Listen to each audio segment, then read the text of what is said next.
అందరికీ నమస్కారం. ఈరోజు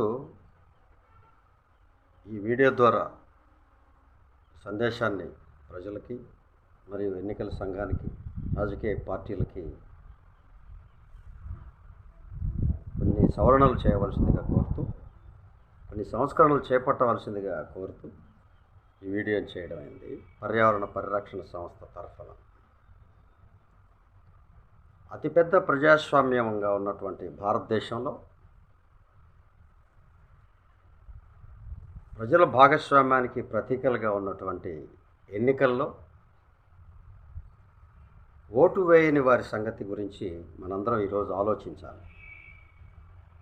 పెరిగిన ఆధునిక చైతన్యం, మీడియా చైతన్యం, సోషల్ మీడియా చైతన్యంతో పాటు విద్య అనేక రంగాల్లో పురోగతిని సాధిస్తున్న మనం ఎన్నికల ప్రక్రియలో ఓటు వినియోగంలో చాలా వెనుకబడిపోతున్నాం అనేది మనందరం నేడు గుర్తించాలి. దశాబ్దాల క్రితమే 65% ఓటుని వినియోగించుకుంటున్నటువంటి ఆ రోజున్న నిరక్షరాస్యత, చైతన్యం, అనేక రంగాల్లో పురోగతి లేని ఆ రోజుల్లోనే 65% మనం ఓట్లను సాధించుకున్న రికార్డులు మన దగ్గర ఉంటే, ఈ ఆధునిక సమాజంలో అనేక రంగాల్లో మనం ముందుకు సాగుతున్న నేపథ్యంలో ఇటీవల జరిగిన తెలంగాణ లాంటి వివిధ రాష్ట్రాల అసెంబ్లీ ఎన్నికల ప్రక్రియను చూస్తే 68% మించని శాతంలో, అలాగే హైదరాబాద్ నగరం లాంటి అత్యాధునిక నగరంలో కూడా 40% మించని పోలింగ్ని మనం చూసాం. దీనికి కారణాలు ఏమిటి? ఎందుకు ప్రజాస్వామ్య ప్రభుత్వాల ఎన్నిక ప్రక్రియలో ఈ ఓటర్లు దూరంగా ఉంటా ఉన్నారు?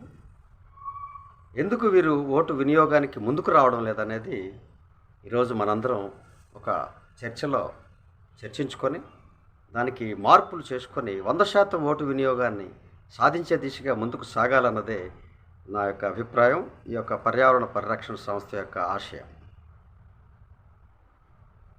ఈ ప్రజాస్వామ్య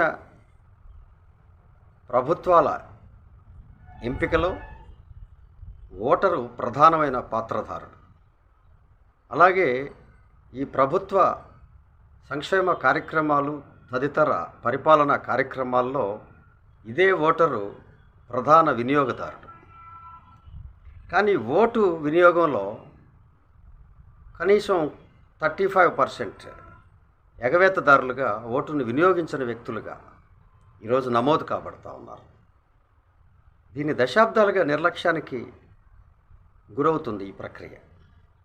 దీనిపై ఎలాంటి దృష్టి సారించని ఎన్నికల సంఘాలు, అలాగే రాజకీయ పార్టీలు మౌనంగా ఉంటా ఉన్నాయి. కానీ ఇటీవల ఓటు వినియోగం కంటే కూడా ఓటుని చేర్చుకోమని చేస్తున్నటువంటి అనేక రకాల ప్రచార కార్యక్రమాలు, అనేక రకాలుగా చైతన్య కార్యక్రమాలు ఈరోజు ప్రభుత్వంతో పాటు ఎన్నికల సంఘం, స్వచ్ఛంద సంస్థలు ఓటు నమోదు ప్రక్రియని అత్యంత ప్రచార కార్యక్రమంగా నిర్వహిస్తూ కొత్త ఓటర్లను చేర్చే ప్రక్రియలో అందరం భాగస్వాములు అవుతా ఉన్నాం. కానీ ఓటు చేర్పుకి జరిగినంత ప్రచారం ఓటు వినియోగంలో కొంచెం వెనకబడుతూ ఉన్నాం. ఓటు వినియోగం ప్రతి ఒక్క ఓటరు బాధ్యతగా మనం కూడా ప్రచారం చేశాం. కానీ ఇక్కడ నిర్బంధం లేని ఈ ఓటు వినియోగ చట్టంలో వీళ్ళకి వెసులుబాటు కలిగి వీళ్ళు ఓటు వినియోగాన్ని మానివేస్తూ ఉన్నారు. అంటే ఈ ఎన్నికల్లో ప్రధాన పార్టీలుగా ఉన్న 3-4 పార్టీలు 65% ఓట్లని పంచుకుంటే వచ్చే 15-18 లోపు శాతాలని లేదా 20% కంటే మించిందిగా ఈరోజు ఓటు వినియోగించని శాతం ఎక్కువగా ఉందనేది మనం గుర్తించాలి. అలాగే గెలిచిన అభ్యర్థి కంటే మిగతా అభ్యర్థులు అన్నీ కలిపితే వాళ్ళ ఓటు శాతం కూడా ఎక్కువగా ఉంటుందని కూడా మనం గుర్తించాలి.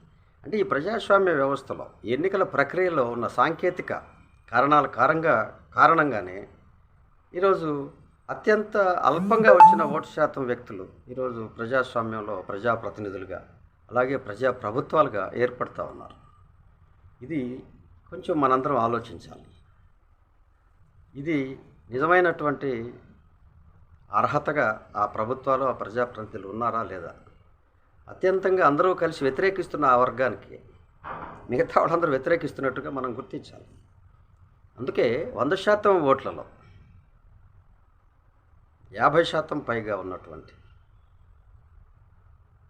మెజారిటీ ఓటర్ల ప్రాధాన్యతకి మాత్రమే మనందరం విలువనివ్వాలి. అందుకని మనం 100% ఓట్ల వినియోగానికి మనందరం అప్రమత్తం చేయాలి. ఈ ఓటు వినియోగంలో 5 సంవత్సరాలకు ఒక్కసారి జరిగే ఈ సార్వత్రిక ఎన్నికలలో పాల్గొనని ఆ ఓటును వినియోగించిన వ్యక్తుల పట్ల కఠినంగా వ్యవహరించాలి. నిబంధనలు సవరించాలి, చట్ట సవరణ చేయాలి, ఎన్నికల సంఘం ఈ సంస్కరణ చేయాలి.